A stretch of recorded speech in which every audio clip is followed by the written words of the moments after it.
मित्रांनो नमस्कार। मागच्या नोव्हेंबर महिन्यामध्ये महाराष्ट्र विधानसभेच्या निवडणुका झाल्या, त्याला आता 1 वर्ष पूर्ण झालं। मागच्या संपूर्ण वर्षामध्ये एक मुद्दा जो सर्वत्र चर्चेला जात आहे तो म्हणजे वोट चोरीचा मुद्दा। कारण बोगस मतदारांनी भरलेल्या मतदार याद्यांच्या जीवावर हे जे सरकार आता बनलेलं आहे महाराष्ट्रातलं ते निवडून आलेलं आहे हा आरोप। आणि एवढंच नाही तर पुराव्यानिशी सर्व कागदपत्रांनिशी सुप्रीम कोर्टामध्ये सुद्धा केसेस दाखल झालेल्या आहेत। त्या चालल्या नाहीत किंवा अजून सुरू झालेल्या नाहीत हा भाग वेगळा, परंतु बोगस मतदार ह्या संपूर्ण मतदार यादीमध्ये भरलेले आहेत याचे ढीगभर पुरावे आता समोर आलेले आहेत। आणि वेगवेगळ्या पार्ट्यांनी मग त्याच्यामध्ये लोकसभेचे जे विपक्ष नेते आहेत राहुल गांधी त्यांनी लोकसभेमध्ये हा मुद्दा मांडला। त्यानंतर राष्ट्रवादी काँग्रेसचे जे शरद पवार गटाचे जे लोक आहेत त्यांनी त्या ठिकाणी प्रेस कॉन्फरन्स घेऊन हा मुद्दा मांडला। त्यानंतर महाराष्ट्र नवनिर्माण सेनेने सुद्धा हा मुद्दा उचलून धरला। त्यानंतर आता शिवसेनेचा उद्धव ठाकरे गटाने सुद्धा या ठिकाणी हा प्रेस कॉन्फरन्स घेऊन आणि एक प्रेझेंटेशन देऊन हा मुद्दा पुढे आणलेला आहे की राज्यामध्ये मोठ्या प्रमाणावर वोट चोरी होत आहे आणि ज्या याद्या आहेत मतदार याद्या आहेत त्या पूर्ण बोगस मतदारांनी भरलेल्या आहेत। आणि एका ठिकाणी कशा कशा प्रकारे या बोगस मतदार भरलेले आहेत याच्या पुराव्यानिशी पत्रकार परिषदा होत आहेत। आणि ह्यामध्ये सर्वात महत्त्वाची गोष्ट ही आहे की जो सत्तेमध्ये बसलेला पक्ष आहे तर तो जर मग दोन्ही बाजूने खेळत आहे। सत्तेमध्ये बसलेला पक्ष हा दोन्ही बाजूने चित भी मेरी पद भी मेरी असा असल्यासारख्या भूमिकेमध्ये आहे। आणि कोणती एक ठाम भूमिका जो सत्तेमध्ये बसलेला पक्ष आहे तो घेताना दिसत नाही। तुम्ही बघितलं असेल तर मुख्यमंत्र्यांना मागे जेव्हा प्रश्न विचारला त्यावेळेस त्यांनी सांगितलं की मतदार याद्या ह्या निर्दोष असल्या पाहिजे, त्याच्यामध्ये बोगस मतदार असता कामा नये, हे आमची सुद्धा पक्षाची भूमिका आहे।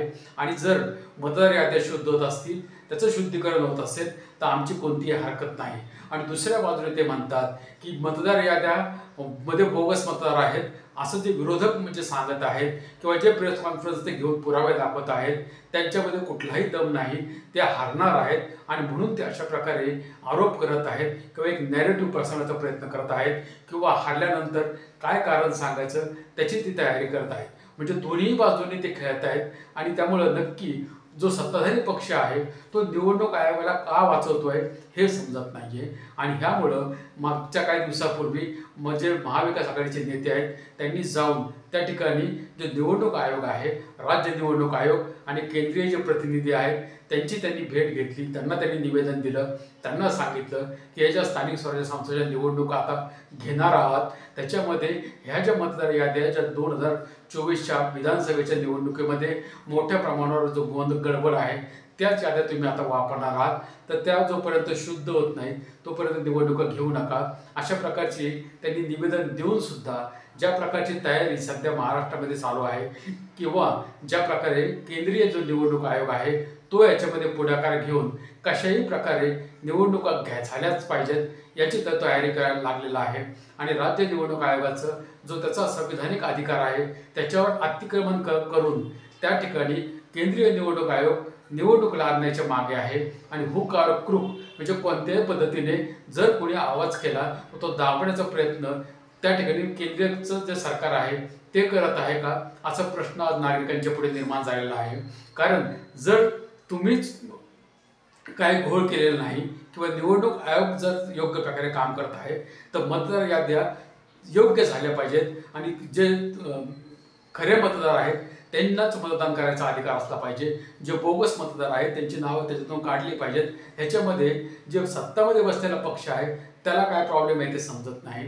कारण जोपर्यंत ह्या याद्या बोगस आहेत तोपर्यंतच ह्यांची जे काही क्लेम आहेत सत्तेचे क्लेम आहेत तुम्ही बघा महाराष्ट्रामध्ये त्यांचं म्हणणं आहे 51% पेक्षा आम्ही जास्त जागा जिंकणार आणि विरोधी पक्ष एकही महानगरपालिका जिल्हा परिषद पंचायत समिती किंवा गावामध्ये ग्रामपंचायतला जिंकू शकणार नाही असा महाराष्ट्रामधील एक मंत्री म्हणतो। त्यानंतर तुम्ही बिहारमध्ये बघा, बिहारमध्ये ओपन त्यांचं ते सांगत आहेत प्रधानमंत्री किंवा गृहमंत्री हे त्या ठिकाणी सांगत आहेत टीव्हीवर ते इंटरव्ह्यू देत आहेत आणि 2/3 मेजॉरिटी आम्हाला मिळणार। त्या ठिकाणी 14 तारखेचा जो रिपोर्ट आहे तो आम्ही तुम्हाला सांगू का, डिसिजन काय होणार आम्हाला माहिती आहे, ऐतिहासिक जीत आमची होणार। आणि ह्याच प्रकारचे जे दावे आहेत ते महाराष्ट्रामध्ये सुद्धा केले गेलेले होते। त्याच प्रकारचे दावे जे हरियाणामध्ये केले, महाराष्ट्रामध्ये केले, दिल्लीमध्ये केले आणि आता बिहारमध्ये सुद्धा तीच परिस्थिती आहे. आणि त्याच याद्या म्हणजे थोडक्यामध्ये काय आहे की जोपर्यंत हे याद्या त्यांच्या हातामध्ये आहे तोपर्यंत त्यांच्यामध्ये ते म्हणतात ना की एक पोपटाचा जीव कशामध्ये तो प्रकार झालेला आहे. आणि त्यामुळं निवडणूक आयोगाला एक प्रकारे कव्हर अप करून काहीही करून त्या ज्या याद्या आहेत त्याच्यावरच निवडणूक लादण्याचा प्रयत्न महाराष्ट्रामध्ये होतोय का काय असं दिसतंय. आणि त्यामुळे आता 1 तारखेला जो मोर्चा महाविकास आघाडीने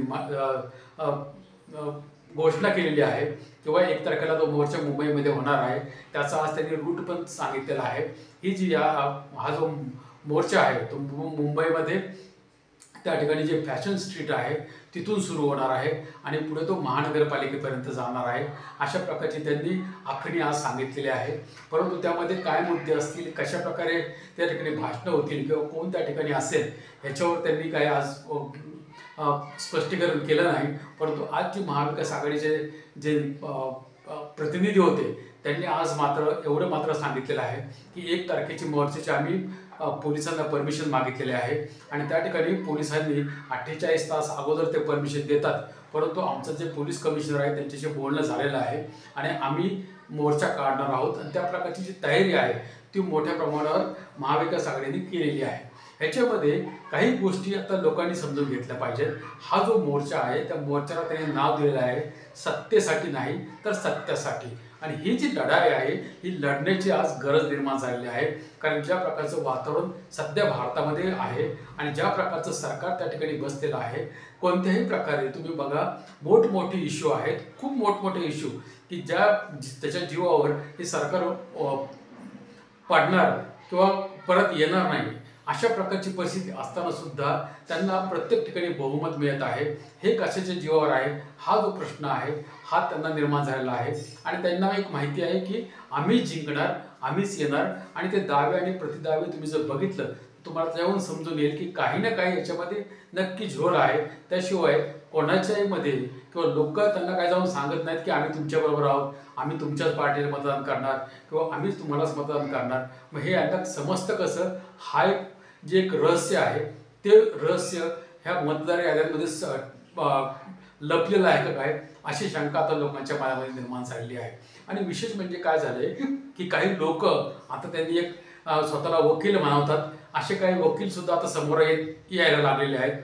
आणि मोर्चा हा संविधान विरोधी आहे आणि तुम्ही हे जे निवडणूक आयोग आहे त्याच्यावर तुम्ही कसं काय मोर्चा काढू शकता अशा प्रकारचे प्रश्न काही वकील जे पेरलेले वकील आहेत किंवा जे सुपारीबाज वकील आहेत ते आता पुढे येऊन प्रश्न विचारत आहेत. ते प्रेस कॉन्फरन्स घेत आहेत आणि ते म्हणतायत की हा जो मोर्चा आहे हा संविधानाच्या विरोधात आहे, लोकांना त्रास ह्याच्यामध्ये होऊ शकतो. मग त्यांना प्रश्न हा आहे की जे काय मतदार याद्या आहेत ते योग्य आहेत असं त्या वकिलाचं म्हणणं आहे का? आणि मोर्चा जर निवडणूक आयोगांना न्यायचा तर मग काय तुमच्या घरावर आणायचा का? हे ज्या गोष्टी आहेत हे सुद्धा त्या वकिलाला समजल्या पाहिजेत. जर स्वतःला वकील समजतायत, संविधानाची भाषा करतायत तर कुठं तुम्हाला काय वापरायचं हे सुद्धा तुम्हाला समजलं पाहिजे. लोकांच्या हक्काचा अधिकाराचा विषय आहे. लोकांच्या हक्कावर अधिकारावर जर निवडणूक आयोगाच्या माध्यमातून जर कोणी आक्रमण करत असेल आणि निवडणूक आयोगाचा खांदा वापरून जर कोणी काय तिथं चालवायचा प्रयत्न करत असेल तर त्याला विरोध करणं हे विरोधी पक्षाचं कामच आहे, संविधानिक ते काम आहे. आणि विरोध करणं त्यांना एक गोष्ट समजून घेतली पाहिजे, तर वकिलांनी पण समजली पाहिजे की मागच्या 10-20 वर्षापूर्वी किंवा मागे ज्यावेळेस ते लोक सत्तेमध्ये नव्हते तेव्हा ते आंदोलनं करून, मोर्चे काढून, धरणे आंदोलनं करून ह्याच्यावरच ते सत्तेमध्ये बसलेले आहेत, त्याच्या जीवावरच ते सत्तेमध्ये आलेले आहेत. त्यांना जर त्यावेळेसच्या सरकारने जर त्यांना परवानगी नाकारली असती, त्यांना सांगितलं असतं की तुम्ही मोर्चे करू शकत नाही, तुम्ही संविधानाच्या विरुद्ध वागताय, तुम्ही जर आवाज काढताय, सरकारला प्रश्न विचारताय, म्हणजे तुम्ही जर तुमच्या विरोधात सरकारच्या विरोधात तुम्ही काम करताय तर अशा प्रकारे हे जे देश आहे ना या देशाला स्वातंत्र्यच मिळालं नसतं. जर महात्मा गांधींनी सविनय कायदेभंग केला नसता, महात्मा गांधींनी जर अहिंसेचं आंदोलन चालवलं नसतं तर हा देश स्वतंत्र झाला नसता. ह्या देश आजही गुलामीमध्ये असतात.